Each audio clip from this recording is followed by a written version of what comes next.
Alright guys, welcome to Spoiler Alert Trailer. Yes, we are talking about the one and only Loki. So let's keep this low key. No. Okay, no more dad jokes. Let's jump into this review. The thing about Loki is I'm kind of excited about it coming out, obviously. Now, I do have to say that I don't like all of the Thor movies. I like the first one, and I like Ragnarok. The other two are good just for narrative sake, but the first one and Ragnarok are personally my favorites. I like Taika Waititi and his way of doing things. This is going to be a fun ride. So to catch you guys up before we start, let's actually hold on. Actually, no. Let's just jump right into the trailer. I'll stop periodically for reasons. I'm up here in the corner. So if you guys want to see me, that's fine. If you guys want to watch the trailer, that's cool. Every few seconds I will stop and come back to me. And yeah, we will keep doing that. So here we go.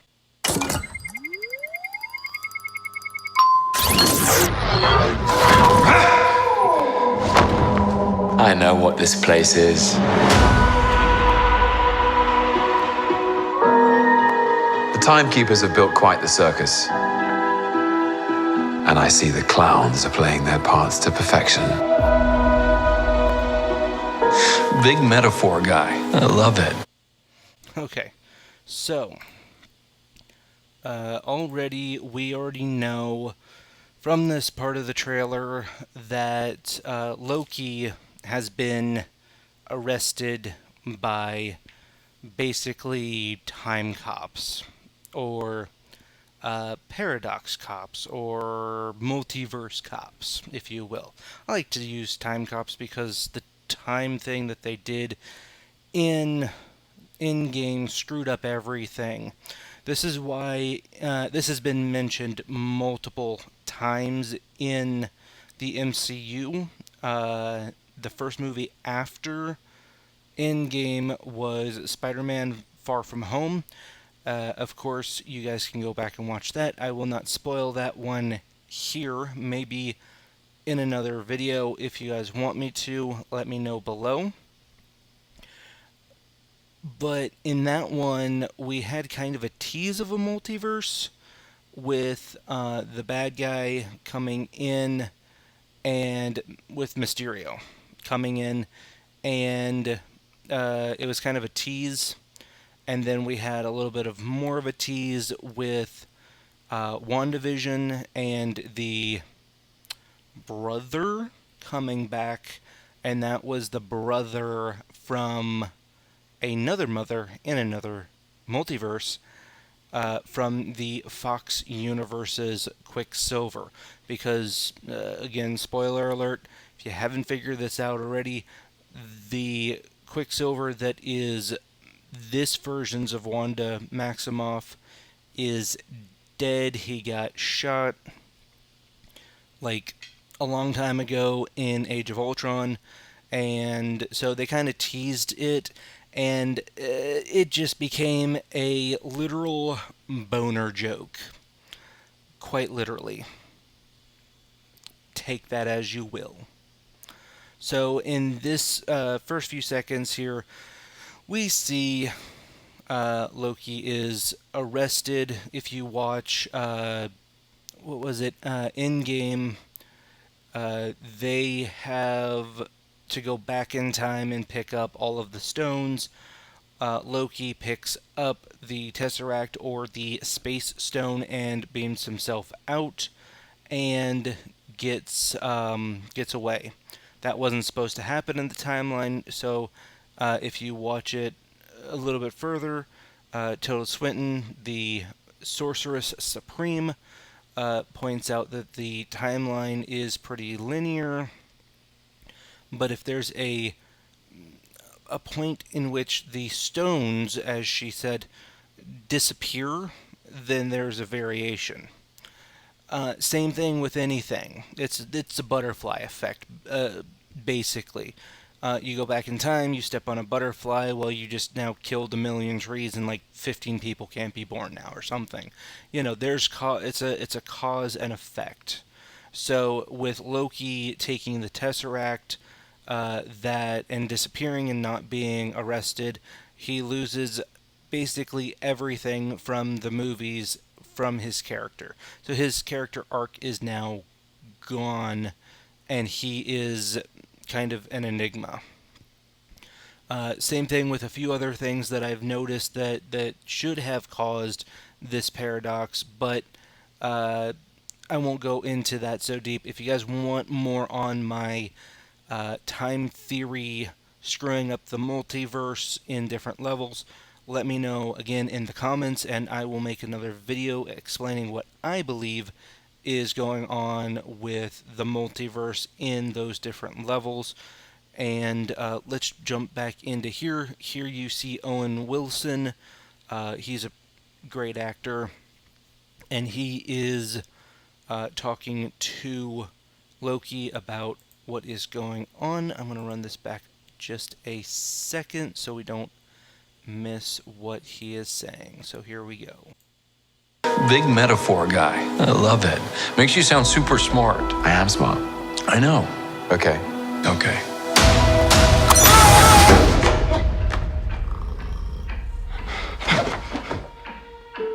Flirkin. Please sign to verify this is everything you've ever said. This is absurd. Sign this too. Okay. Yeah, so he's in trouble. Owen Wilson's not really giving him that much to go on. He has this weird collar around his neck. He's in kind of a prison jumpsuit. The cat, I'm hoping, will be a Flurkin, just because that would be Flurkin great. And if you guys don't know what the Flurkin is, you actually have to sit through Captain Marvel. Good luck. Or just YouTube Flurkin Captain Marvel and have fun watching that, because it's better than having to technically sit through the movie. So here he is in this little sci-fi room, and he has to sign a paper saying that this is what he's ever said, ever. Okay. Bureaucracy, not fun. I don't know why. Maybe it's just a setup for a joke. That's cool. But they're highly bureaucratic, I guess. Alright, so let's jump into the next part. I'm definitely hoping that cat is a Flurkin, because that would be, again, Flurkin great.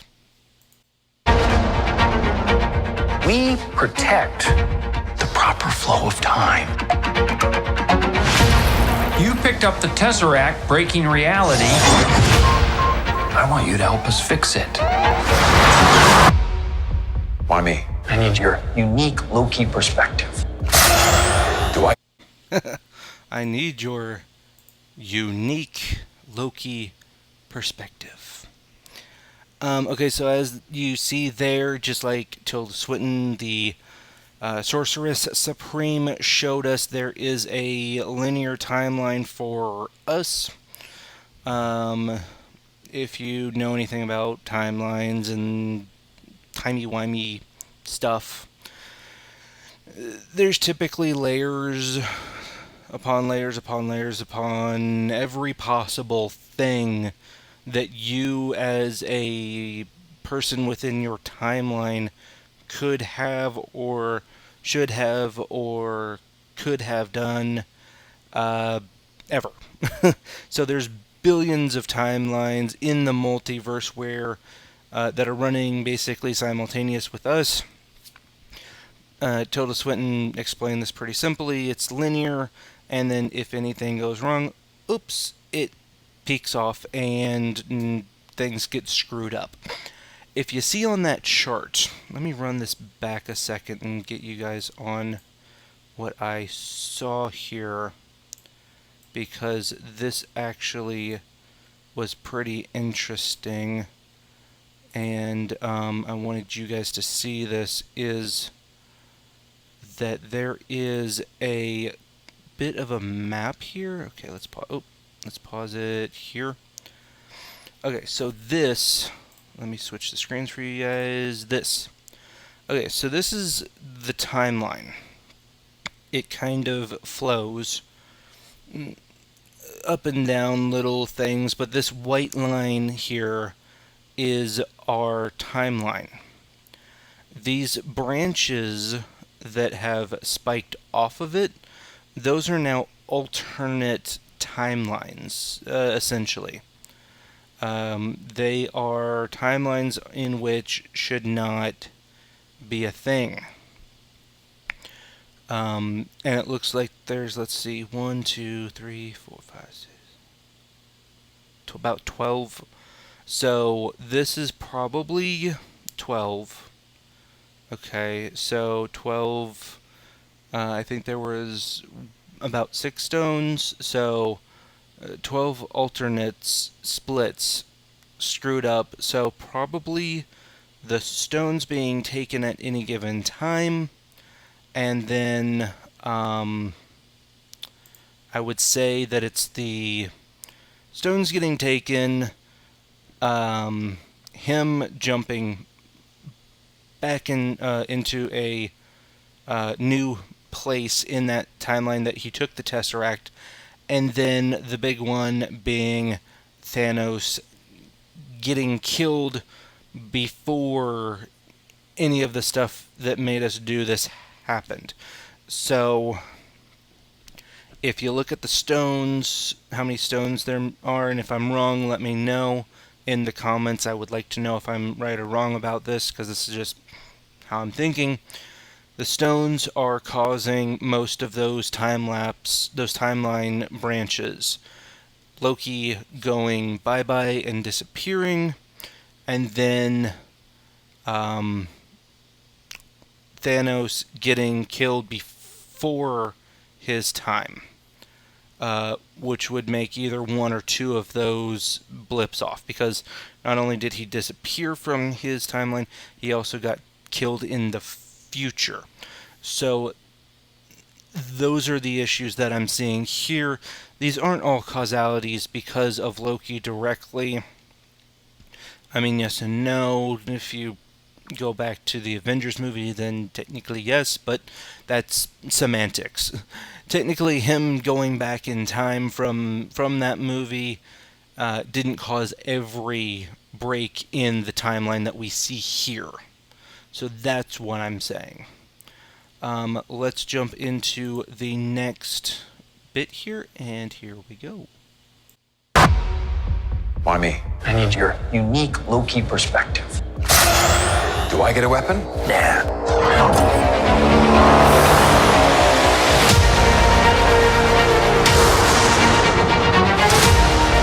You really believe in this Loki variant?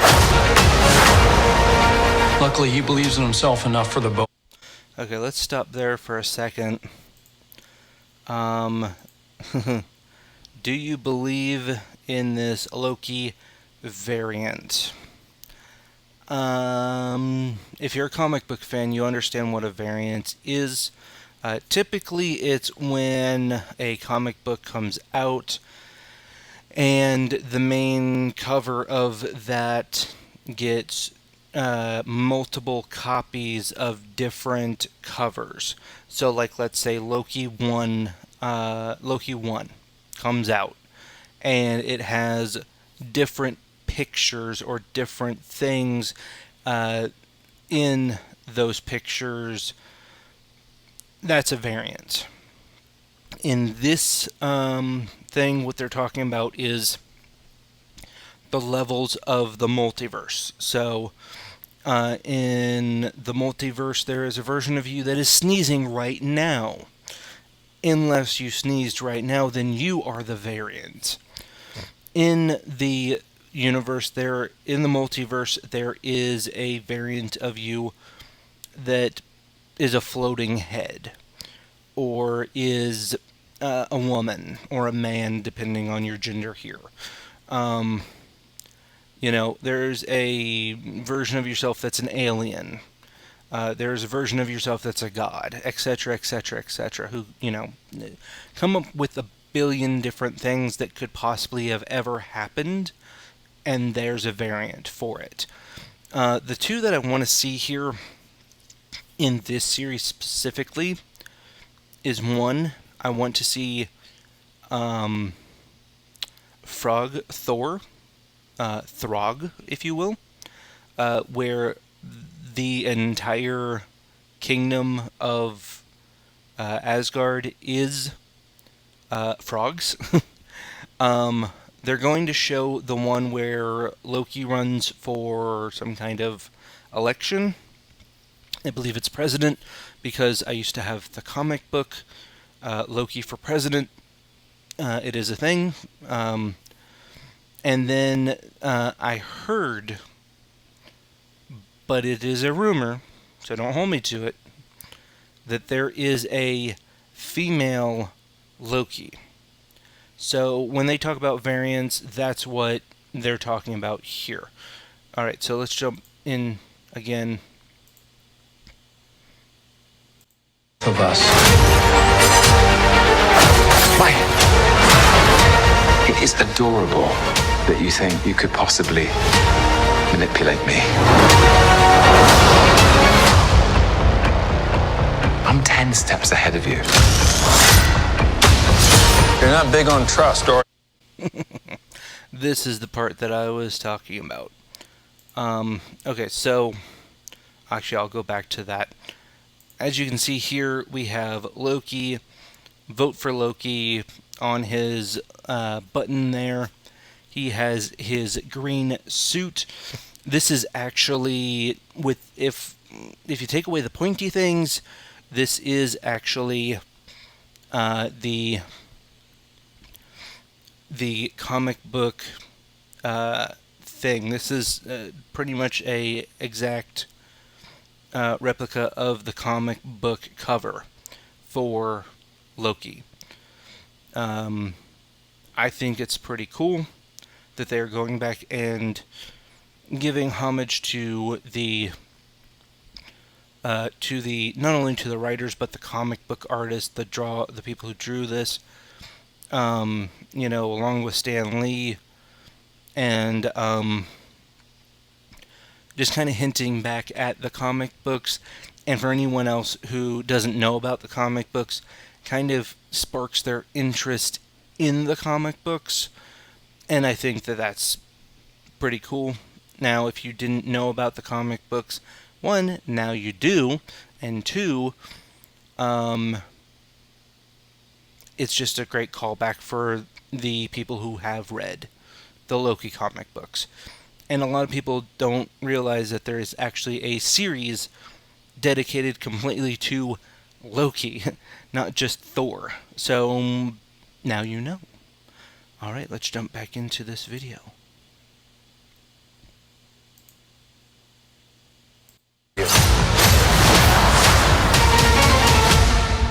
You can trust me. Loki, I've studied almost every moment of your entire life. You've literally stabbed people in the back like 50 times. Why never do it again?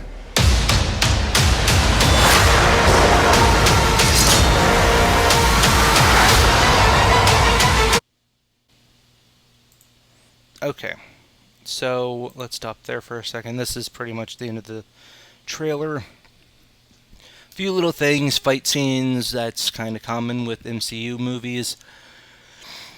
I believe where he's like this, out, like this type thing, I think that is Pompeii, Mount Vesuvius. That might be a key for him getting away, and it might be a theme within the show, that little things in history like Mount Vesuvius erupting at Pompeii help him get away from whoever he's doing this for. It's going to be interesting to see. I do like this series. Let's see if there's anything else that we can find here. Now, as you can see here, let me run this back just a second. Okay, so yes, fight scenes, but this logo. See how it keeps changing? Disney Plus. Okay, guys, so that is the trailer. I think there is kind of a few hints into what's going on in the show within those little turnaround Loki signs. I would say that it's not a huge thing. It's just probably different variants of the comic books that they've written his name out on, which might give you hints on which Lokis we might encounter from these the multiverse. So with that being said, that is the trailer. That is my breakdown. If you guys want any more information on what I know about Loki and what I know about the multiverse, the screw-ups that happened in Endgame that brought us to this point, and those little offshoots that happened, hit me up in the comments. If you like this video, go ahead and hit that little, I think it might be over here, little subscribe button, and I will see you guys next time. Peace.